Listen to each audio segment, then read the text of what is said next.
मैं ओंकार हूं,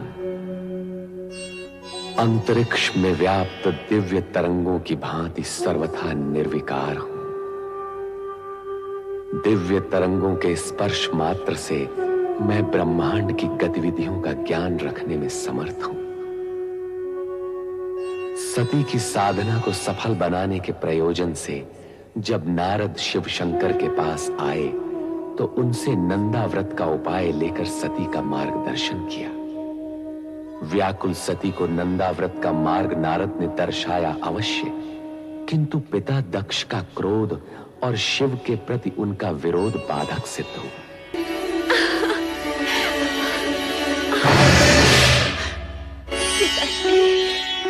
पिताश्री, मेरा व्रत सफल हो गया। पिताश्री, मेरी तपस्या सार्थक हुई। सती, अपनी चेतना में लौटाओ। पिताश्री, मैं तो पूर्ण रूप से चेतन हूँ। मेरी साधना की सफलता ने तो मुझे और चेतन कर दिया है, मुझे और चेतन कर दिया है। पिताश्री, सती, प्रलाप बंद करो। अब तो आलाप आरंभ हुआ है। पिताश्री, दिव्य सुर और मधुर झंकार से पूर्ण आलाप। भगवान शिव ने मुझे अर्धांगिनी स्वीकार करने का वरदान दिया है। पिताश्री, मुझे वरदान दिया है, मुझे वरदान दिया है। वरदान? तुम्हें अर्धांगिनी बनाने का? क्या उस भस्म लिप्त देव को हम अपना जामाता बनाएंगे?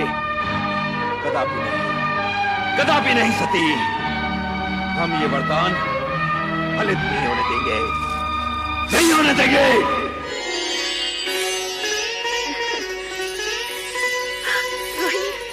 सती, तुम कुछ कहो न कहो, तुम्हारे खिले खिले मुख की एक एक रेखा ये उद्घोष कर रही है कि तुम्हें तुम्हारा मनमीत मिल गया है। जल्दी बताओ ना सती, नंदा व्रत का प्रयोग तो सफल हुआ? शीघ्र बताओ ना सती, फिर हम भी अपने मनचाहे पति को पाने का प्रयास आरंभ करें। हाँ, मेरा व्रत सफल हो गया है। मेरे आराध्य ने मुझे दर्शन दिया और कहा वे शीघ्र ही मुझे पत्नी रूप में वरण करेंगे।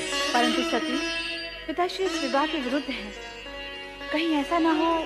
शिव जी का वचन मिथ्या नहीं होता बहन। जब संपूर्ण ब्रह्मांड उन्हें सत्यम, शिवम, सुंदरम के रूप में मानता है, तब उनके मुख से निकले वचन असत्य हो ही नहीं सकते।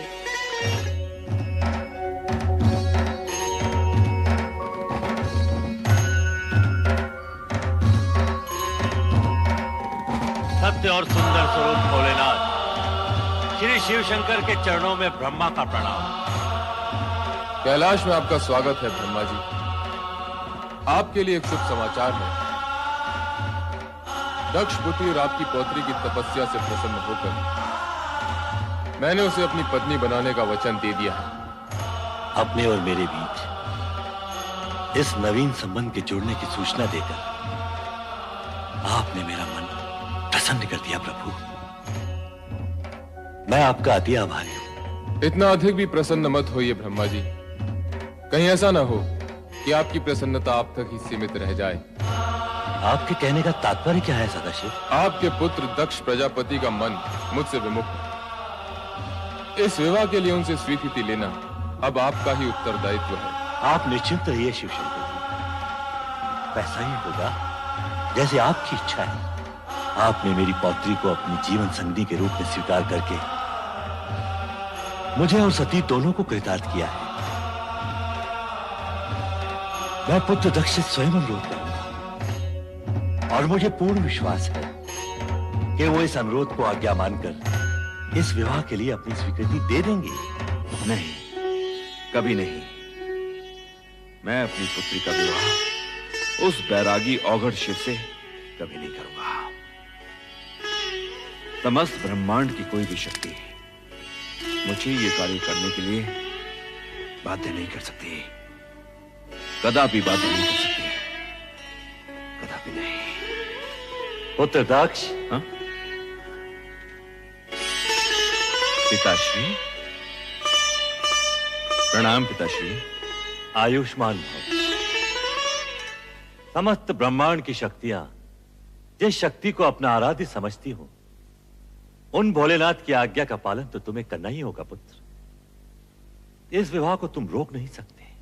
पिताश्री, शिव प्रेम के दंश ने सती को तो बुद्धि भ्रष्ट कर ही दिया है, परंतु उसकी मां अर्थात आपकी पुत्र वधु वीरनी की भी मति हर दी है।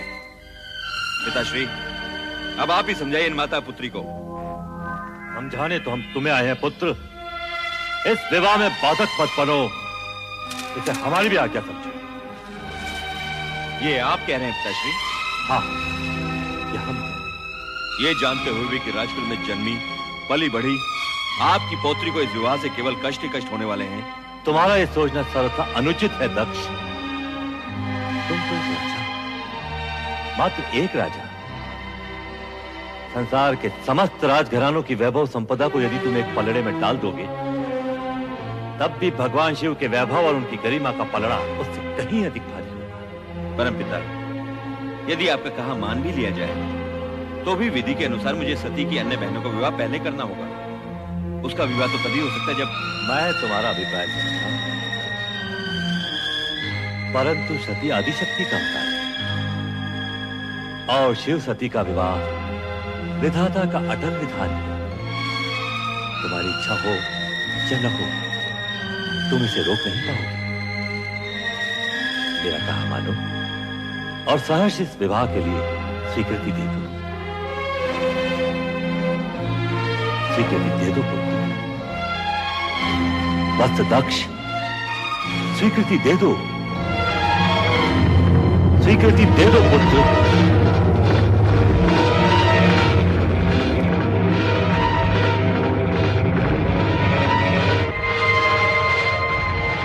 जैसी आपकी आज्ञा पिताश्री। सदा सुखी रहो पुत्र। और सर्वप्रथम ये शुभ समाचार हमारी पुत्र वधु और पौत्रियों तक पहुंचा दो, जिससे उनके अशांत हृदय को शांति मिले।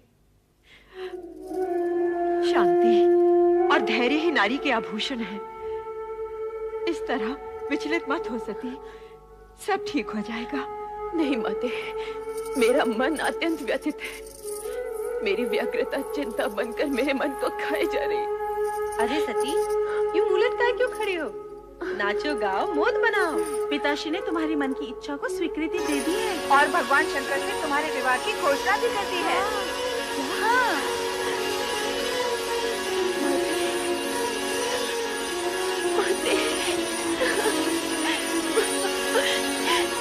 ये क्या सती, जब तुम्हारी तपस्या का फल मिला तो तुम रो रही हो? माते, ये मात्र मेरी तपस्या तो नहीं, आपकी ममता और आपके प्रेम का भी फल है। यदि आप पिताश्री को अपने तर्कों से निरस्त न करती तो ये क्षण आने में न जाने कितने युग बीत जाते और आपकी पुत्री भोलेनाथ को पाने के लिए सदा सदा के लिए असमर्थ हो जाती। माते,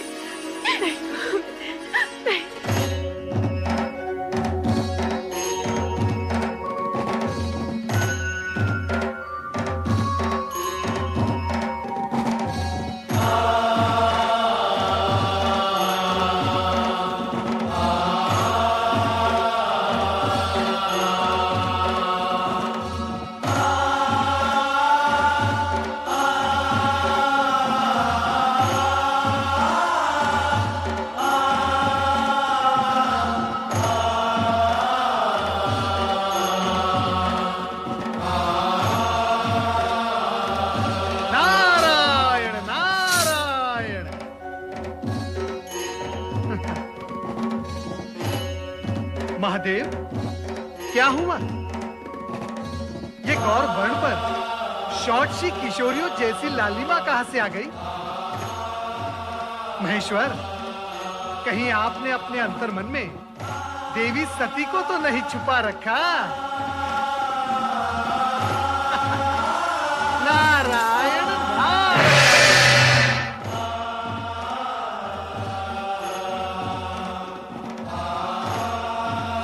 देवादिदेव महादेव के चरणों में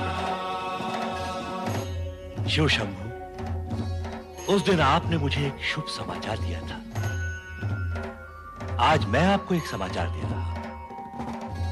मेरे पुत्र दक्ष प्रजापति ने आपके साथ अपनी पुत्री का विवाह स्वीकार कर लिया है। भगवान शिव शंकर की जय, देवी सती की जय, भगवान शिव शंकर की जय, देवी सती की जय। पुत्र नारद, अब मैं उत्तरदायित्व तुम्हें सौंपता हूं। ये सभी देवताओं को शिव सती विवाह में पधारने का आमंत्रण देता हूं। अवश्य अवश्य परमपिता, अवश्य। मैं ये मंगल कार्य शीघ्र ही पूर्ण करूंगा। नारायण नारायण नारायण नारायण नारायण। ओम नमो भगवते वासुदेवाय। हे जगदीश्वर, हे भक्त वत्सल, इस अकिंचन नारद का प्रणाम स्वीकार हो। तुम्हारा मंगल हो नारद, कहो कैसे आना हुआ? परम पिता ब्रह्मा जी के आदेशानुसार मैं आपको शिव सती विवाह के लिए निमंत्रित करने आया हूँ। धन्य हो गए हम, यह सुनकर अति आनंद हुआ। प्रभु, सर्वत्र आनंद और हर्षोल्लास का वातावरण छाया हुआ है, परंतु आशंका ये भी है कि विवाह उपरांत ससुर जामाता अर्थात राजा दक्ष और देवादिदेव शिवशंकर के संबंधों में सुधार आएगा या नहीं? जीव या पदार्थ कोई भी हो, बड़ी कठिनाई से अपना स्वभाव छोड़ता है। अब विधाता के विधान गर्भ में क्या छिपा है, यह तो समय आने पर ही ज्ञात होगा। हे सर्वज्ञ, हे अंतर्यामी, सब कुछ जानते हुए भी आप अनभिज्ञ बन रहे हैं। यदि मैं आपसे पूछूं, इस शेष शैया पर देवी महालक्ष्मी कब विराजेंगी, तो क्या तब भी आप यही कहेंगे? विधाता जाने। नारद, सत्य तो यह है कि घटनाक्रम में कुछ नवीन मोड़ आने वाले हैं। उनके बाद ही देवी लक्ष्मी का आगमन संभव है। इस समय का घटनाक्रम ये कहता है कि हम शिव सती, पुरुष और प्रकृति के अद्भुत मिलन का आनंद मनाएं। नारायण नारायण।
मैं अपनी पुत्री को वधू वेश में देखकर आ रही हूँ। कितनी सुंदर लग रही है वो। उसके मुख की शोभा तो देखते ही बनती है। हे प्रभु, मेरी पुत्री का मंगल करना, उसे परम सुख और सौभाग्य देना। ये क्या, आपकी पुत्री का विवाह है और आप प्रसन्न नहीं? नहीं, कदापि नहीं, क्योंकि जो कुछ हो रहा है वो तुम्हारी और पिताश्री की इच्छा से हो रहा है। और मैं जानता हूं कि सती के मुख पर आज जो आभा है वो कल धूमिल पड़ी जाने वाली है। हमारी पुत्री को इस विवाह से केवल दुख और निराशा ही मिलने वाली है। ऐसे अशुभ वचन न बोलिए स्वामी। प्रभु से प्रार्थना कीजिए, हमारी पुत्री सदा सुखी और सौभाग्यवती रहे, उसका जीवन मंगलमय हो।